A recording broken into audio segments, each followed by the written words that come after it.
customer natin is Toyota Innova. Gasolina. Yan. So, papalitan natin siyang compressor, expansion valve, tsaka dryer. Yan.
Ayan, nakalas na natin yung compressor. Ayan.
Ito, yung flashing natin siya. Ayan.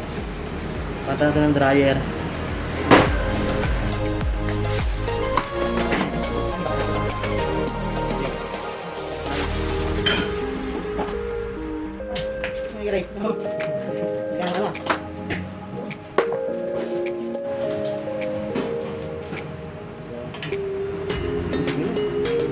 Ito dryer, yung flashing natin.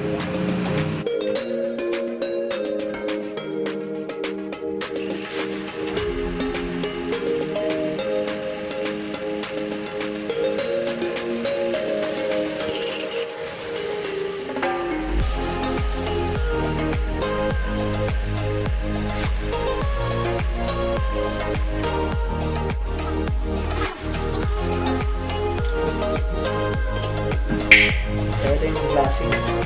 Hindi ko lang.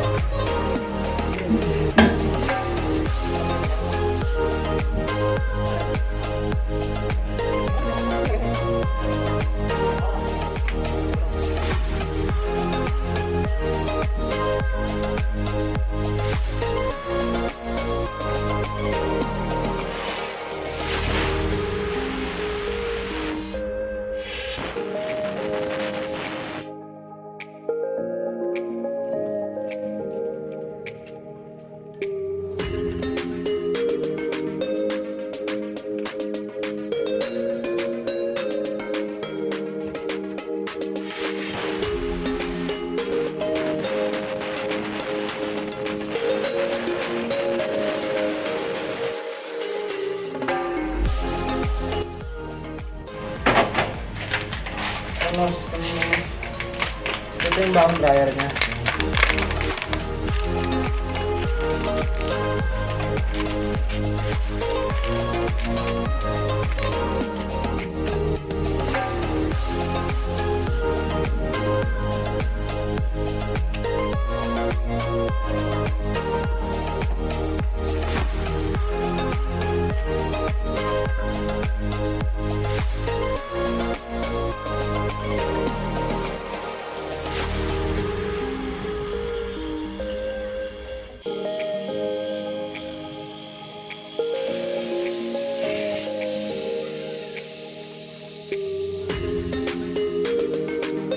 Yan, wala na condenser, wala leak. Ayan na yung bagong compressor. Yan, na yung bagong compressor. Tsaka ito yung valve. Ayan, ito yung valve sa harap. Yan.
Ayan, nakabit na natin yung compressor.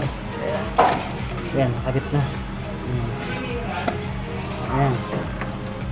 Nakabit na yung compressor. So, kabit natin yung condenser.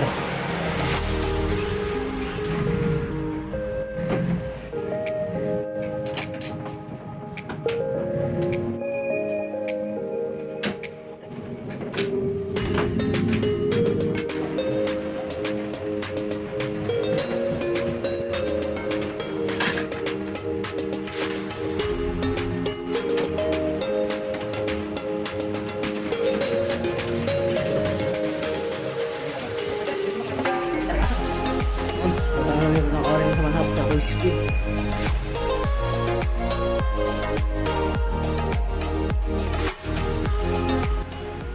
Ingisin natin sa loob. Yan. Yan sa likod, pinakalas na ng chip. Yan. Pinakalas sa likod.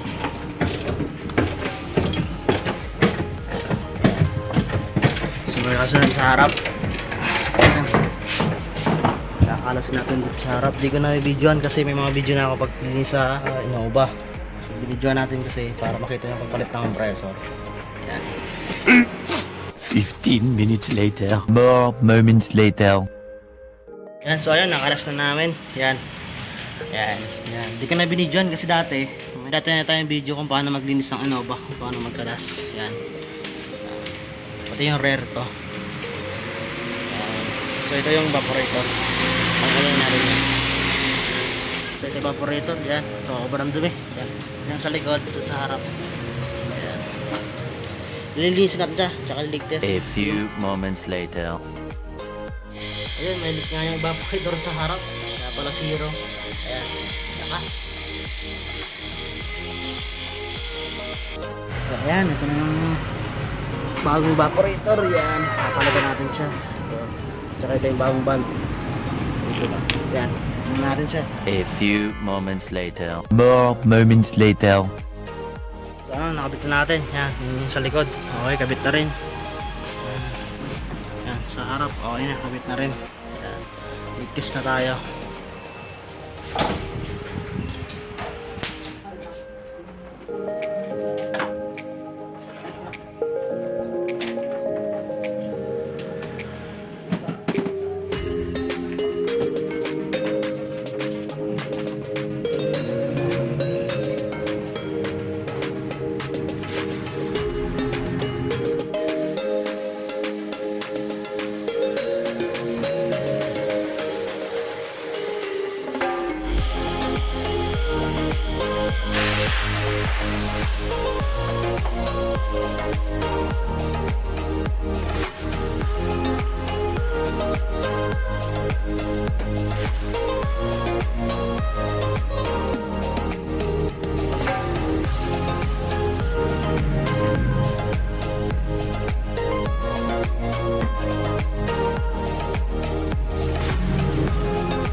15 minutes later.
So ayan, okay na. Nag-automatic na rin. Ayan. Okay na, normal na siya.